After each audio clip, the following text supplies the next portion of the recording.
Selamat pagi sahabat Alkitab yang terkasih. Marilah kita mengawali hari ini dengan melakukan perenungan akan firman Tuhan. Bacaan Alkitab kita pada hari ini berasal dari kitab Ulangan pasal 3 ayat 23 sampai 29. Juga pada waktu itu aku mohon kasih karunia daripada Tuhan demikian.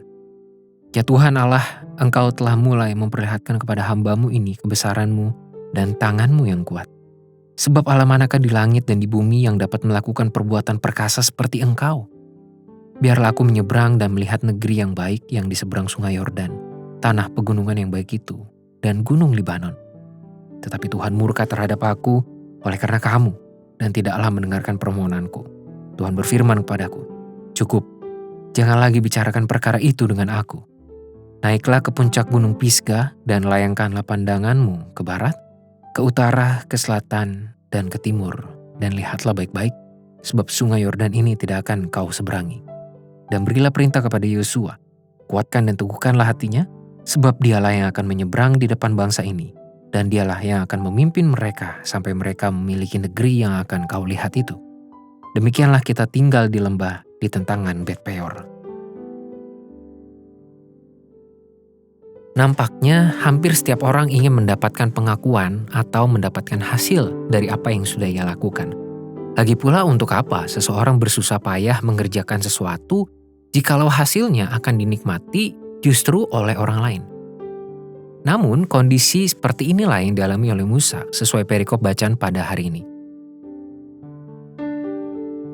Pada penghujung pengembaraan bangsa Israel sejak mereka keluar dari tanah Mesir, tepat sebelum mereka memasuki tanah perjanjian, Musa justru tidak diperkenankan untuk menginjakkan kaki ke sana.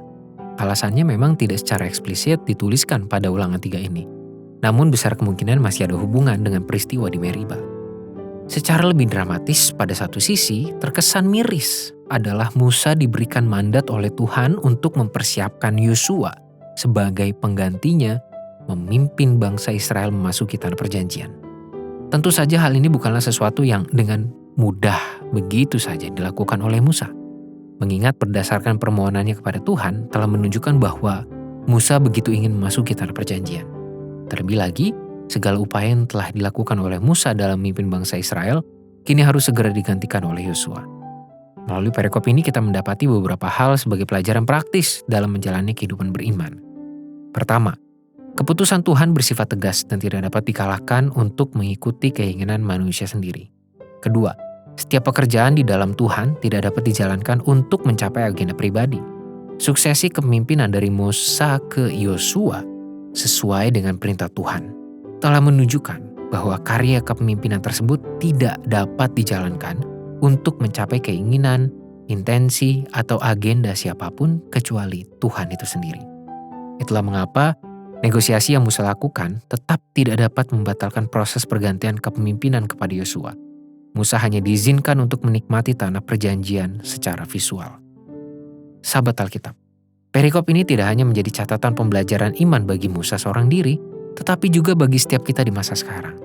Kita perlu menyadari bahwa segala karya dan kerja yang kita lakukan, entah di dalam maupun di luar gereja, idealnya menjadi cara untuk mengabdi serta memfokuskan diri kepada Tuhan. Kita pun perlu mawas diri agar tidak mengganti kemuliaan Tuhan dengan intensi personal dalam setiap ruang lingkup kehidupan yang Tuhan sediakan bagi kita untuk kita berkarya dan bekerja di dalamnya. Marilah kita berdoa. Tuhan, terima kasih untuk setiap kesempatan kehidupan yang telah dan masih Tuhan percayakan kepada kami. Di setiap karya dan ruang kerja yang Tuhan berikan pada kami. Mampukanlah kami untuk hadir di dalamnya, untuk mewujudkan kemuliaan Tuhan, melakukan semua itu dengan kerendahan hati dan kebesaran hati. Hanya di dalam nama Tuhan Yesus kami berdoa. Amin.